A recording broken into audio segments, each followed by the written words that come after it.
енді қысқадан нұсқауға берсеңіз, сауда және интеграция министрлігі келіп отыр ғой. Оның неғып қымбаттап кетті? Осы экспорт, импорттың әңгімесін айтып жатырмыз, өзімізде өндіреміз.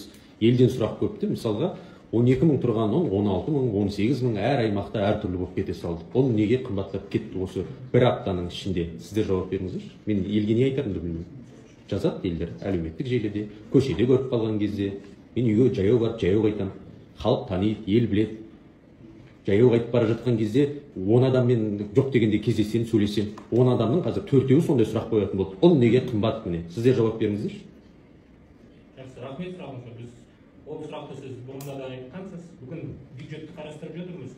Айтып кетейін дегенім, ішкі сауданы дамыту стратегиялық бағыты бойынша бізде қаражат жоспарланбаған. Бізде сауда комитеті бар.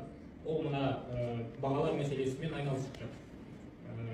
Айналысып не істеп жатыр енді? Не болып жатыр? Ол әлеуметтік не ғой? Он қымбаттаса, нан қымбаттаса барлығы. Біз бюджетті, ол бюджетті екеуі бәрі бір-біріне байланысты мәселе ғой. Біз енді бюджет талқылап отырмыз. Халықтың әлеуметтік жаңағы айлығы, жалақысын нетіп отырмыз. Ол нан қымбаттағаннан кейін оның барлығына 2024-25 ештеңеге жетпей қалады ғой. Сауда комитетінің өкіліне сөз берейік, бірақ сіз жаңа айтып отырғандай, оның 12 мыңнан 16 мыңға қымбаттаған жоқ. Бар қымбаттады. Мен салам бұны Инстаграмға. Сізге мен жіберемін. Жауап беріңіздер. Сіздер мүмкін білмейсіздер, мүмкін оны алмайтын шығарсыздар. Қымбаттап кетті ғой оның қымбаттаған нәрсені алып. Сіздер жауап беріңіздерші мен. Қайырлы күн, құрметті әріптестер, депутаттар. Оның мәселесі бойынша бүгінгі күні біз Жаутбаев Ернар Бүкенбайұлы сауда комитетінің төрағасы орынбасары болып келемін. Рұқсат па? Оның мәселесі бойынша бүгінгі күні біз деген жерлерде де басқа жерлерде оның бағасының кішкене көтерілгенін байқап жатырмыз. Кішкене көтерілген жоқ, кәдімгі үлкен сомада көтерілді. Үлкен сома деген сіздің ойыңызша қанша? 4-5 мыңға өсіп кетті. Мен сізге оны дәлелдеп бере аламын. Тонналап айтасыз ғой. Тонналап емес, 50 килограммында айтып жатыр мен. Қарапайым халық тонналап алмайды, ол 25 кило алады, ол 10 килограмм алады. Соның өзі қымбаттап кеткен. Осы уақытта біз қазір жұмыстар жүргізіп жатырмыз, анализ жүргізіп жатырмыз, талдаулар жүргізіп жатырмыз.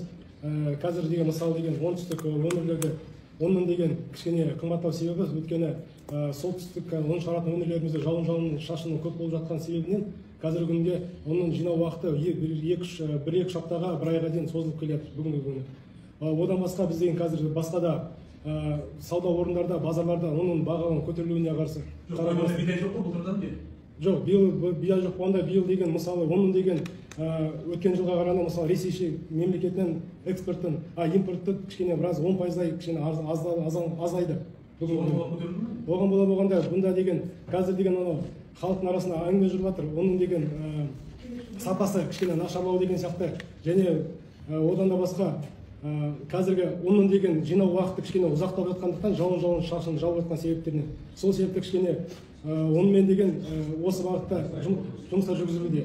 Одан былай енді бүгінгі күні ауыл шаруашылығы министрлігімен бірігіп жұмыстар жүргізіліп жатыр. Осы бағытта біздің продкорпорациядан да әлеуметтік онда деген біздің оңтүстік өңірлерге жеткізу үшін. Ол жалғыз оңтүстікте емес қой қымбаттап жатқан, Астананың өзінде де міне қымбаттап отыр ғой. Жалғыз оңтүстік емес қой. Осы бағытта қазір біз деген жүйелі жұмыстар жүргізіп жатырмыз, анализ жүргізіп жатырмыз. Осы бағытта ары қарай тағы да жұмыстар жүргізіп нәтижесі болады деп. Нақты сұрақ қойын, оның бағасы түсуі мүмкін бе? Қазіргі бағада. Оның бағасы реттеледі. Қазіргі статистикалық деректерге сәйкес оның бағасы тұрақты, бірақ біздің өзіміздің ішкі анализ бойынша оның бағасы деген әртүрлі жерде жаңағыдай себептер бойынша кішкене қымбаттауы бар. Кішкене қымбаттаған жоқ, кәдімгідей қымбаттады. Егер бұл бағытқа сізге қосымша сұрақ керек болса, біз сізге толықтай сұрақты бөлек сізге жеткізейік.